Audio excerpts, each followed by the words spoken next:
ಸೀದಾ ಕರ್ಕೊಯ್ತಾರೆ ಸರ್ 3ನೇ ತಾರೀಕು ಕರ್ಕೊಂಡು ಹೋಗಿ ಅಲ್ಲಿ ಫಾರೆಸ್ಟ್ ಡಿಪಾರ್ಟ್ಮೆಂಟ್ ಒಳಗೆ ಕೂರಿಸ್ಕೊತಾರೆ. ನಾನು ಕೂರಿಸ್ಕೊಂಡು ಬಾಯಿ ಬಂದು ಬೈತಾರೆ, ಹೊಡೆಯೋದೆಲ್ಲ ಮಾಡ್ತಾರೆ, ಎಲ್ಲ ಇದು ಮಾಡ್ತಾರೆ. ಆಮೇಲೆ ಸರ್ ಅದು ಅಲ್ಲಿ 3ನೇ ತಾರೀಕು ಒಂದು 5:30 ಇಲ್ಲಿಂದ ಕರ್ಕೊ ಹೋಗ್ತಾರೆ. ಒಂದು 6 ಗಂಟೆ ಹಂಗೆ 6:30 ಹಂಗೆ ನಮ್ಮ ಕಡೆಯವ್ರು ಬರ್ತಾರೆ. ನಮ್ಮ ಕಡೆ ಶಿವಕುಮಾರು, ನಮ್ಮ ಸ್ಥಳೀಯ ಏನಿದ್ದಾರೆ ನಮ್ಮ ಅಣ್ಣ ಅವರೆಲ್ಲ ಬರ್ತಾರೆ. ಬಂದಾಗ ಅವರು ಅಲ್ಲಿ ಬಂದು ಕೇಳ್ತಾರೆ, ಯಾಕೆ ಅವನ್ನ ಕರ್ಕೊಬಂದಿರಿ ಅಂತ ಕೇಳ್ತಾರೆ. ಆಮೇಲೆ ಅವನಿಗೆ FIR ಆಗಿದೆ ಹಾಗೆ ಹೀಗೆ ಅಂತ ಹೇಳ್ತಾರೆ. ಏನು FIR ಆಗಿದೆ ಸರ್ ಅಂತ ಕೇಳ್ತಾರೆ. FIR ಮರದ ಕೇಸ್ ಆಗಿದೆ, 21ರಲ್ಲಿ ಒಂದು ಕೇಸ್ ಆಗಿದೆ. 21ರಲ್ಲೇ ಆಗಲಿ ಯಾವುದರಲ್ಲೇ ಆಗಲಿ ನನಗೆ ಇದೇವರೆಗೂ ಒಂದು ನೋಟಿಸ್ ಬಂದಿಲ್ಲ, ಒಂದು ಮನೆ ಡ್ಯಾಮಿನೇಷನ್ ಮಾಡೋಕ್ಕೆ ನೋಟಿಸ್ ಬಂದಿಲ್ಲ, ಕೋರ್ಟಿಂದಲೇ ಆರ್ಡ್ರು ಯಾವುದೇ ಥರದ್ದು ಆರ್ಡ್ರು ಬಂದಿಲ್ಲ. ಮಾಮೂಲಿ ಮನೆ ಏನಿದೆ ಮನೆ ಮಾಡ್ಕೊಂಡಿದ್ದೀನಿ, ಬರ್ತಾರೆ ಹೋಯ್ತಾರೆ, ಬರ್ತಾರೆ ಹೋಯ್ತಾರೆ, ಅಷ್ಟು ಬಿಟ್ಟರೆ ಯಾವುದೇ ಥರದ್ದು ನನಗೆ ತೊಂದರೆ ಕೊಟ್ಟಿರಲ್ಲ. ಮೊದಲಿರೋ ರೇಂಜರೇ ಆಗಲಿ ಇನ್ನೊಬ್ಬರೇ ಮತ್ತೊಬ್ಬರೇ ಆಗಲಿ.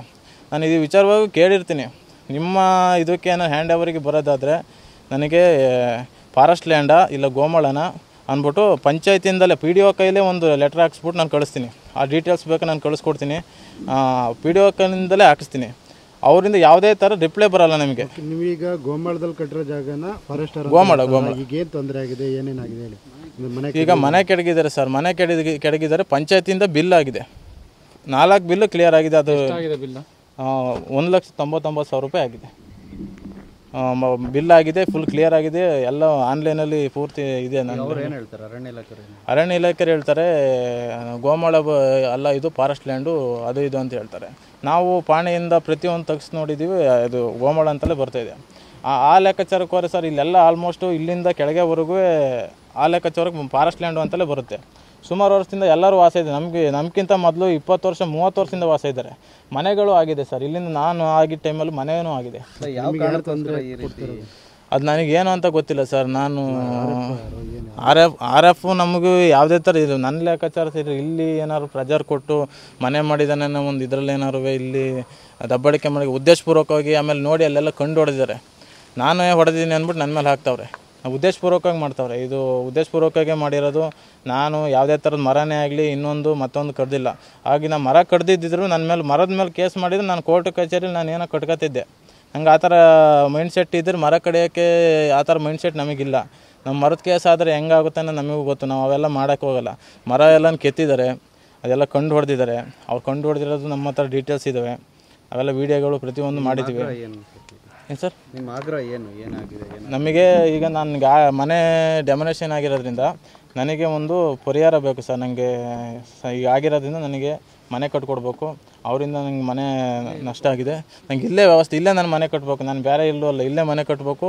ಕೂಲಂಕುಷವಾಗಿ ಇದು ಯಾವ ಜಾಗ ಅಂತ ನೋಡ್ಬಿಟ್ಟೆ ನನಗೆ ಕೊಡಿ. ನನ್ನ ತಪ್ಪಾಗಿದ್ದರೆ ನನಗೇನು ಶಿಕ್ಷೆ ಆಗಬೇಕು ಕೋರ್ಟ್ ಕಡೆಯಿಂದ ಆಗಲಿ, ಇದು ಕಾನೂನು ಪ್ರಕಾರ ಆಗಲಿ. ಬಟ್ ನನಗೆ ಭಾರಿ ಅನ್ಯಾಯ ಮಾಡಿದ್ದಾರೆ, ನನ್ನ ಮೇಲೆ ದೌರ್ಜನ್ಯ ಮಾಡಿದ್ದಾರೆ. RF ಕೃಷ್ಣ ಅವರು ಭಾರಿ ನಮ್ಮ ಜಾತಿಯಿಂದನೂ ಮಾಡಿದ್ದಾರೆ, ಬೈದ್ದಾರೆ. ಆಮೇಲೆ ಎಲ್ಲರನ್ನೂ ಸೇರಿಸ್ಕೊಂಡು ಅಲ್ಲಿ ಯಾವುದು ಇನ್ನೊಂದು ಕೇಸ್ ಅದನ್ನು ಹೋಗಿ ಹೇಳಿದಾರಂತೆ, ನಿಮ್ಮ ಕ್ಯಾಟಗರಿನಿಗೆ ಒಬ್ಬನಿಗೆ ಹೊಡೆದಿದ್ದೀನಿ, ಅವನಿಗೆ ಒಬ್ಬನಿಗೆ ಹೊಡೆದ್ರೆ ಸಾಕು ನಿಮ್ಮ ಕ್ಯಾಟಗರಿಯಲ್ಲಿ ಅಲ್ಲಾಡಿ ಹೋಯ್ತಾರೆ, ಎಲ್ಲ ನುಡುಕ್ತಾರೆ ಇಲ್ಲಿ, ಹಂಗಾಗಿ ಅವನಿಗೆ ಹೊಡೆದಿದ್ದೀನಿ ಹಂಗೆ ಅಂತ ಅಲ್ಲೂ ಹೋಗಿ ಹೇಳ್ತಾರಂತೆ. ಸುಮಾರು ಒಂದು 10 ಲಕ್ಷ ಖರ್ಚು ಮಾಡಿದ್ವಿ ಸರ್ ಇದು ಮನೆಗೆ. ಸುಮಾರು ಇಲ್ಲಿಂದ ನಾವು ಒಂದು ಮೆಟೀರಿಯಲ್ಸ್ ತಗೋತೀನಿ ಬರೋಲ್ಲ ಸರ್, ಗಾಡಿ ಅಷ್ಟು ಸುಲಭವಾಗಿ ಬರೋಲ್ಲ. ನಾನು ಅಲ್ಲಿಂದ ಇಟ್ಕೆ ಹೋಗ್ತೀರ ಸರ್, ಆ ಕೆಳಗಡೆಯಿಂದ ಇಟ್ಕೆ ಹೋಗ್ತಿರೋದು ನಾನು. ಟೋಟಲ್ 1,500-2,000 ಇಟ್ಕೆ ನಾನು ಅಲ್ಲಿಂದ ಹೋಗ್ತಿರೋದು. ಗಾಡಿ ಬರೋದೇ ಇಲ್ಲ ಇಲ್ಲಿಗೆ. ಹಾಗಾಗಿ ಇಲ್ಲಿ ಗಾಡಿ ನೋಡಿ ಇಲ್ಲಿ ಟ್ರಂಚೆಲ್ಲ ಹೊಡೆದಿಟ್ಟಿದ್ದಾರೆ. ಟ್ರಂಚೆಲ್ಲ ಹೊಡೆದು ನಾವು ತಿರುಗಾಡ್ದಂಗೆ ಮಾಡ್ಕೊಡ್ಸಿದ್ದಾರೆ. ಅವು ಯಾವುದೇ ಥರ ನಮ್ಗೆ ನೋಟಿಸ್ ಬಂದಿಲ್ಲ. ನನ್ನ ಮನೆ ಡೆಮೊನೇಷನ್ ಮಾಡೋದಕ್ಕೆ ನೋಟಿಸ್ ಬಂದಿದ್ದು ನಾನು ಕೋರ್ಟಲ್ಲಿ ಹೋಗಿ ಫೈಟ್ ಮಾಡ್ತೀನಿ. ಇಲ್ಲಿ ಮನೇಲೆ ಸರ್ ಅವತ್ತಿನ ದಿನ ಸರ್ ನಾನು ವಾಸ ಇರಲಿಲ್ಲ. ಆ ಟೈಮಲ್ಲಿ ನಾನು ನಮ್ಮ ಮಿಸ್ಸಸ್ ಮನೆಗೆ ಈಗ ಡೆಲಿವರಿ ಆಗಿದೆ, 2 ತಿಂಗಳು ಪಾಪ ಇರೋದು. ಹಾಗಾಗಿ ನಾನು ಏನು ಮಾಡಿದೆ ಅಂದರೆ ಅಲ್ಲಿಗೆ ಹೋಗಿದ್ದೆ. 3ನೇ ತಾರೀಕು ನಾನು ಕರ್ಕೊಂಡು ಹೋಗಿ ಒಂದು ಸೈನ್ ಹಾಕ್ಸ್ಕೊತಾರೆ. ಇದು ಏನು ಅಕಾಶಿ ಮರ ನಡುತೋಪಲ್ಲಿ ಪ್ಲಾಂಟೇಶನ್ ಮಾಡಿರ್ತೀವಿ. ಏನು ಪ್ಲಾಂಟೇಶನ್ ಇದೆ ಅಷ್ಟು ಬಿಟ್ಟು ಬೇರೆ ಏನು ಹಿಂದೆ ಮುಂದೆ ಕೈ ತೋಟ ಮಾಡ್ದಿರೋ ಹಾಗೆ ಇರೋ ಹಾಗೆ ಒಂದು ಸೈನ್ ಹಾಕ್ಸ್ಕೊತಾರೆ. ಅದು ಓದ್ಬಿಟ್ಟೆ ನಾನೇ ಒಂದು ಸೈನ್ ಹಾಕ್ತೀನಿ. ಸೈನ್ ಹಾಕೋಬಿಟ್ಟು ಕಳಿಸ್ತಾರೆ ಹೋಗು ಅಂತ. ಮಾರನೇ ಬೆಳಗ್ಗೆ 8:30-9 ಗಂಟೆ ಅಷ್ಟು ಹೊತ್ತಿಗೆ ನನ್ನ ಮನೆ ಡೆಮೊನೇಷನ್ ಮಾಡಿರ್ತಾರೆ. ಅದನ್ನು ನಮ್ಮ ಅಕ್ಕಪಕ್ಕದವರು ಫೋನ್ ಮಾಡಿ ನಮಗೆ ಹಿಂಗಾಗಿದೆ ಅಂತ ಹೇಳ್ತಾರೆ. ಬಂದು ನೋಡಿದ್ರೆ ಫುಲ್ ಡೆಮೊನೇಷನ್ ಆಗಿ ಹೋಗಿರುತ್ತೆ.